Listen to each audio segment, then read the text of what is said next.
Steve, suppose I had your parents on the phone right now, and I said, what makes, well, I have good connections. You know, I'm well connected. Yeah, I know that, but I don't know about that good. I have good connections. But if I ask them, what are you proudest of about Well, Steve? I think they, kind of believe, which they taught me is giving back, and I've been involved, in a lot of philanthropic things and really giving back and being, grateful and, for the things I have. I mean, they weren't wealthy, but they always believed in, in teaching me that. And I guess, there's nothing better than giving, and it makes you feel more rewarding by being in a position to do something, and giving back and creating opportunities for others. And so I think, not the success, but the fact what I've done with the success would probably make them if I, think what they probably would be looking at today. That's exactly what they told me when I just was talking to them. Peter, my guess is you have a logical segue to that. So why don't you continue? Yeah, let me just follow up. If Bill just leans slightly, you'll see behind him he has a sign that says integrity and generosity. And you are an amazing philanthropist. You've kind of mentioned it's important to you and why.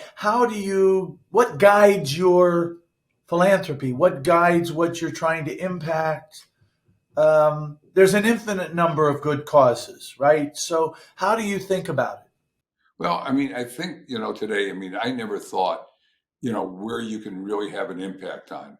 And I think when you find places or times in your life with things you're doing that you can have a major impact, I think you have an obligation to do that. Like in sports, the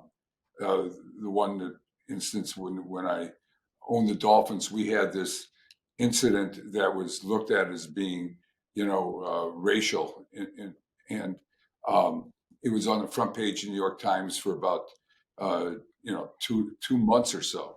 Mm-hmm. And all of a sudden, who would ever think that you could really have an impact on that? Well, I saw that when I could, I set up a nonprofit. Today, it's called RISE, the Ross Initiative in Sports for Equality, that I did 5 years ago. And obviously today you couldn't be more, in the forefront, and how that organization has grown and the role they're taking today in using sports as a basis to create change. Because in sports is where there's probably the most amount of equality. The players, and no matter what grade of school or what you're playing, if you're a great athlete, you're looked at as a role model. And when you look at that and seeing how you can use that to create change, that's what the organization is all about. And look what's happening today. So, there's so many times that I've looked at and say, hey, if I can have a real impact and things I never even thought I ever could, I felt an obligation to step in, and do something beneficial.